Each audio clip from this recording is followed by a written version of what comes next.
And hello again, and here we are back in my garage, and I continue to work on my Kawasaki Z650/1170 project here.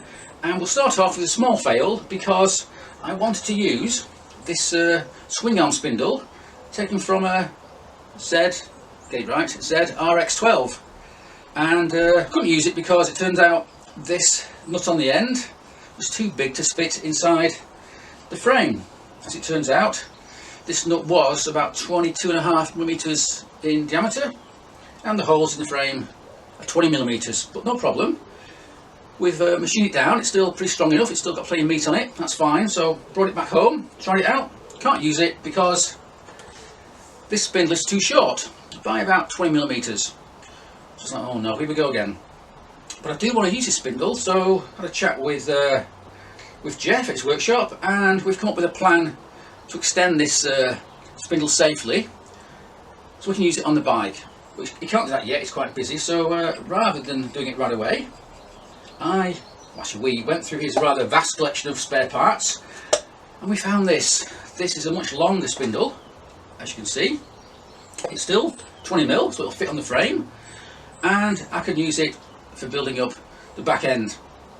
What I don't want to do though is use it on the final build because, well, it's pretty damn ugly.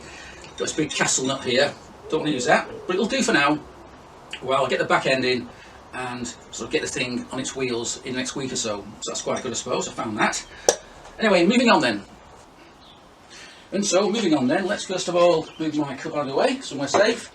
And we'll now look at these Dyna ignition leads. I've got two sets here, which is enough to make 4 leads for the bike. And that might sound a bit odd because the way these Dyna leads arrive is like this. They're really long, far too long in fact, and they've got the same fitment at both ends, which is a bit weird, you might think. That's because you've got to cut it in half. You've got to cut it down here somewhere, and then you can add the other end, which is this little bag here. And that might sound a bit scary if you've not done it before, but it's really not. It's really not. So what we'll do now is we'll go through that process.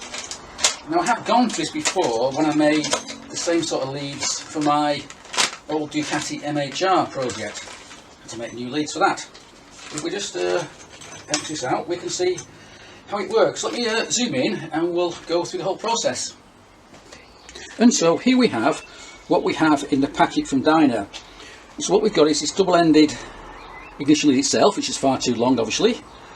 We've then got a pair of these rubber end pieces, and you get a choice. You get these, or you can choose to use these.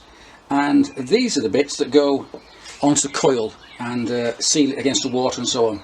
So for me, I'm going to use these two because I don't need that particular type, so we can get rid of that for the time being. And finally you get this little pair of metal connectors, and they're quite critical. We need to come back to that in a minute because that's what you've got to get right when you start shortening these leads. So we'll start, and first of all I'm going to do is I'm going to cut this lead in half. So let's have a look. Now I do know actually even when it's cut in half it's still far too long for a Kawasaki, so I'm not too concerned about where I cut it because I've got to shorten it anyway, but we'll just go where my finger is. So you can easily use a sharp knife or something, or a pair of pliers. I've got a pair of these here, so hopefully that'll fit on there if it's tight enough. Yeah, there we go. And it'll snap. So that's done now. And so now if I zoom in even more you can see what's going on with the core of the ignition lead. And so now looking at the cut end of the lead, you can see it's made up out of 3 parts. You've got the grey outer sleeve, you've got this white part which is the main insulation, and you've got the centre which is the wire itself that carries the charge. So what we have to do is cut back about 15-20mm and remove the grey part and the white part of the lead, but don't touch the wire in the middle. So you've got to be really careful, and to do that I am going to use a very sharp craft knife here and hopefully not cut off my finger. So here we go. Okay, so now we've revealed the inner wire, and the next step is to attach one of these metal clamps to the lead. And that's important because this needs to be very secure on the lead, otherwise you're going to get problems in the future. And to do that, all we have to do is bend back this wire all the way back like that, hang on, let me do it again. A bit tricky to keep it in focus. Hopefully you can see that. And then this goes over the top, like, where are we? Like this. Be careful not to damage the damn thing. Come on. A bit fiddly to do it when I'm trying to film at the same time, but okay. So there you go. So now that wire is now trapped, and so now that wire is now trapped inside this metal clamp. We now get some big pliers and clamp it nice and tight, which will hold it in place. Then we put this on, and in fact what I've forgotten to do is I should slide this on first before I put this metal clamp on, because it makes it a lot easier. So there's a lesson learned: put this damn thing on before you put the metal clamp on. And so now I've used the pliers to crimp this metal connector nice and tight on the end of the lead, and the inner wires now trapped between the connector and the plastic cover there. I even remembered to add the rubber waterproof collar on the end, so that's good. So let's try this on the bike. And so here we have all 4 leads cut and fitted to the bike. A bit tricky because there's not a lot of room between the cam cover and the coil, but I think we've done okay. I've used a couple of zip ties just to hold these 2 longest leads away from the cam cover. So overall, yeah, pretty happy with that. Now it's time to move on to something else. And so the next job done is very easy. I've just replaced these stainless steel cap heads with these Pro Bolt machined and polished hex heads. And there are 6 of these bolts, and they hold the engine mounting brackets to the frame. So pretty easy, but not very cheap, because each of those bolts cost about £6, but at least it's done now. So let's move on to something else. And so the next job is to sort out this bracket here, which we had to cut in half to get the engine in the frame. And that was because this bracket was added after the engine had gone off to be rebuilt, so we didn't know it was in the way. And it was in the way by about 5mm, but nevertheless we have to chop it in half to get the engine back in the frame. And this bracket is one of the 3 that's used to hold the side panel in place. So what I've got to do is extend it somehow, and so the side panel can be held in place correctly. And to do that, I made a little cardboard template, and what we're going to do is make this out of aluminium and then bolt it to this bracket. And so that's what's next. And so I've already made a start. I've taken a piece of aluminium, cut it, drilled it, and also put a step in it so that when it sits behind the remnants of the bracket, it sits flush with the front. So now all I've got to do is shape it at the front, make it a bit neater, and it can go on the bike. And so now with that bracket made, I'm just doing a test fit with the side panel in place, and I'm not far off. Pretty tricky to film it because you're now looking at this from the far side of the bike, but everything seems to fit okay. I haven't yet got all the grommets I need, the rubber grommets for the side panels, so I can't quite be sure it's perfect, but I'm not far off.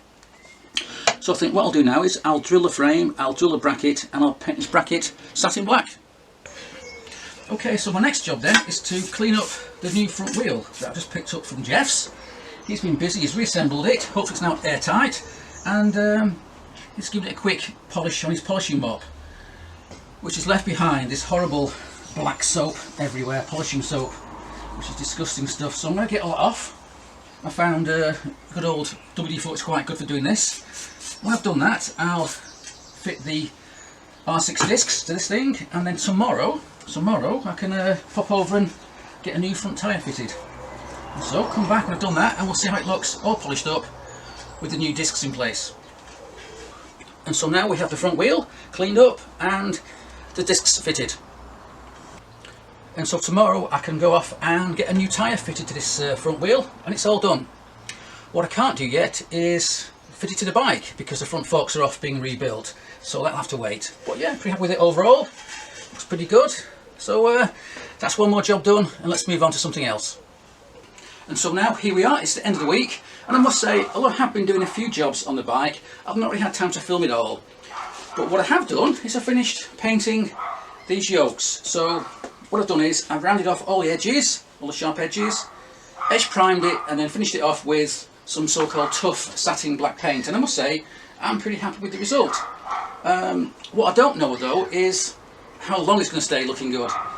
And if it turns out that in use it chips, it flakes off, whatever, then what I'll do is I'll just take it all apart in the winter time and get it refinished, either in powder coat or maybe in hard anodized, something like that. But it will stay black, it will stay black. Because I do think that the bike overall, if you ignore the paintwork, is pretty much monochrome. It's black with polished aluminium and polished stainless steel fasteners everywhere. So having a fully polished set of yokes with polished fasteners didn't really work for me, and that's why I went ahead and painted them black. So anyway, I'm pretty happy with that, so we'll put it away for the time being, and let's see what else can we talk about. I think that's pretty much it at the moment, so I think I'll leave it there. So thanks for watching, and cheers.